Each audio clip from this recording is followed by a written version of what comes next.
আমরা দায়িত্বশীল বিরোধী দল হিসাবে আমরা জনগণের সাথেই থাকবো ইনশাআল্লাহ। জনস্বার্থ সংরক্ষণ, দেশের স্বার্থ সংরক্ষণ হবে আমাদের মূল দায়িত্ব।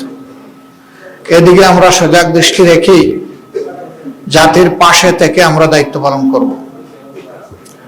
সংসদে একটি কার্যকর এবং গঠনমূলক বিরোধী দল হিসাবে দুনিয়ার সভ্য দেশগুলা যেভাবে দায়িত্ব পালন করে, আমরা সেই কালচারটা, সেই সংস্কৃতিটা সংসদে আমরা দেখতে চাই। সংসদের দুইটা অঙ্গ, একটা সরকারি দল আর একটা থাকবে বিরোধী দল, এটাই স্বাভাবিক। বিরোধী দল যেন তার ন্যায্য অধিকার, সংসদে কথা বলার অধিকার পায়, সেটা আমরা আশা করব। নতুন সরকারের দায়িত্ব যারাই নেবেন, দায়িত্ব নেওয়ার পরে আমরা আমাদের দিক থেকে নৈতিক দায়িত্ব পালন করব ইনশাআল্লাহ। আমরা তাদেরকে আশ্বস্ত করব, দেশ এবং জাতির স্বার্থে আপনাদের পাশে আছি। আমরা হাতে হাত রেখে কাজ করব। স্বার্থ বিঘ্নিত হলে আমরা আমাদের দায়িত্ব পালন করব। এই পাহারাদারির মধ্য দিয়ে একটা জাতিকে আমরা কাঙ্ক্ষিত গণতন্ত্রের রাস্তায় উঠাতে পারবো বলে আমরা আশাবাদী। আমরা আশাবাদী থাকতে চাই এবং আমরা ইতিবাচক দৃষ্টিভঙ্গি পোষণ করতে চাই। দেশে আইন শৃঙ্খলা রক্ষা করা, সামাজিক সৌন্দর্য বিধান করা, মানুষের অধিকার সংরক্ষণ করা, জনজীবনে নিরাপত্তা নিশ্চিত করা এবং জনগণ যে বিভিন্ন সিন্ডিকেটের কবলে পড়ে অতিষ্ঠ, সেগুলা থেকে বের করে আমরা আনতে পারবো যদি সরকারি দল আন্তরিকতার সাথে উদ্যোগ গ্রহণ করেন, এবং আমরা সেই ক্ষেত্রে সহযোগিতা করব, আমরা আশ্বাস দিচ্ছি।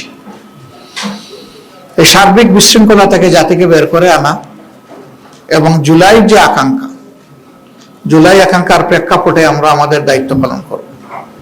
আমরা অতীতেও বারবার জুলাই শহীদদের প্রতি গভীর শ্রদ্ধা নিবেদন করেছি, জুলাই যোদ্ধাদের প্রতি শ্রদ্ধা নিবেদন করছি। আজকে আরেকবার জাতীয় সংসদের কার্যক্রম ইনশাআল্লাহ আগামীকাল থেকে শুরু হওয়ার কথা, আমরা আরেকবার তাদেরকে গভীর শ্রদ্ধায় স্মরণ করছি এবং যারা চলে গেছেন আল্লাহর দরবারে তাদের জন্য শাহাদাত কামনা করছি। আর যারা আহত পঙ্গু হয়ে বেঁচে আছেন, মহান মাবুদের দরবারে, মহান রবের দরবারে তাদের জন্য সুস্থতা কামনা করছি। পুরা জাতি কার্যত জুলাইয়ে যুদ্ধ করেছে। জাতির এই অবদানকে স্মরণ রেখে যদি সংসদ পরিচালিত হয়, আমরা বিশ্বাস করি এই সংসদ জনগণের প্রত্যাশা পূরণে সক্ষম হবে ইনশাআল্লাহ। কিন্তু যদি জুলাই আকাঙ্ক্ষাকে আমরা ভুলে যাই, তাহলে এই জাতির ভাগ্যে বারবার জুলাই ফিরে আসতে পারে। আমরা এটা চাই না। আমরা চাই যে জুলাই যে কারণে ফিরে এসেছে, এই কারণটা যেন আর দ্বিতীয়বার তৈরি না হয়।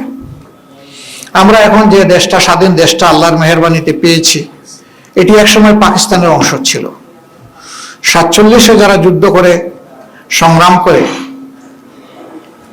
পাকিস্তান তৈরি করেছিলেন, তারা অনেক ভালো কথা বলেছিলেন, কিন্তু সেই ভালো কথার প্রতিফলন জনগণ দেখেনি।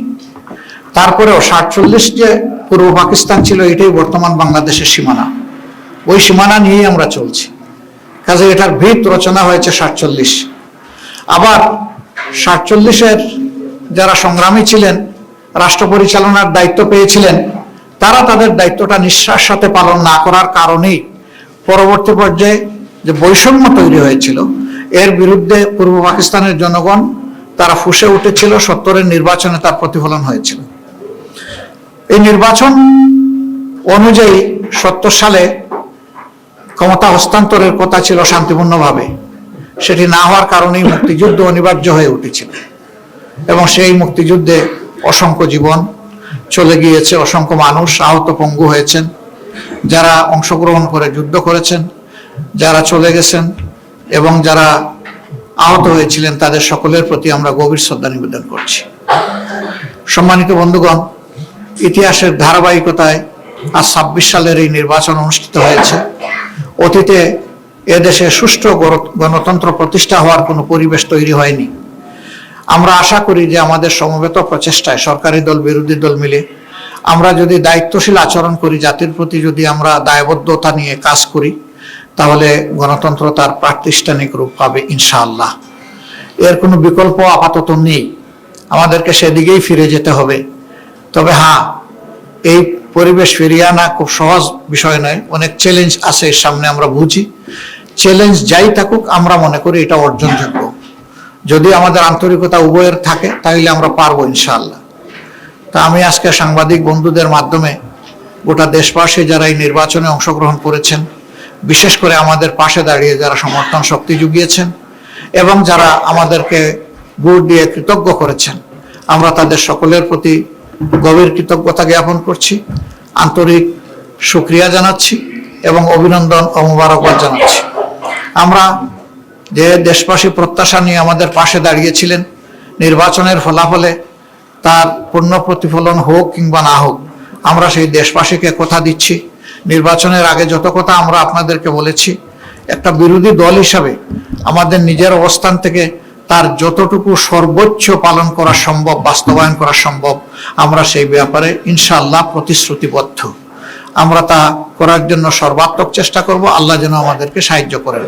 সেই ক্ষেত্রে আমরা প্রিয় দেশবাসীরও সহযোগিতা কামনা করি। দেশবাসী, আপনারা ছিলেন আমাদের পাশে, আমরা আছি আপনাদের পাশে। আমরা আপনাদেরকে ছেড়ে কোথাও যাব না, সুদিনে দুর্দিনে যাই এসুক, আমরা দেশবাসীর সাথে থাকবো ইনশাআল্লাহ। আল্লাহ তাআলা আমাদের সহায় হন এবং আগামীকাল থেকে যে নতুন অধ্যায়ের সূচনা হচ্ছে, এটা দেশের জন্য কল্যাণ বয়ে আনুক, নতুন দ্বারা সুস্থ রাজনীতির বিকাশ ঘটুক এবং মানুষের জীবনে শান্তি এবং নিরাপত্তা ফিরে আসুক। আমাদের যুবকদের প্রত্যাশা পূরণ হোক, তাদের হাতে হাতে কাজ তুলে দেওয়ার জন্য রাষ্ট্র যেন পদক্ষেপ নেয়, সেই পদক্ষেপের আমরাও গর্বিত অংশীদার হতে চাই। আল্লাহ হাফিজ। বাংলাদেশ জিন্দাবাদ।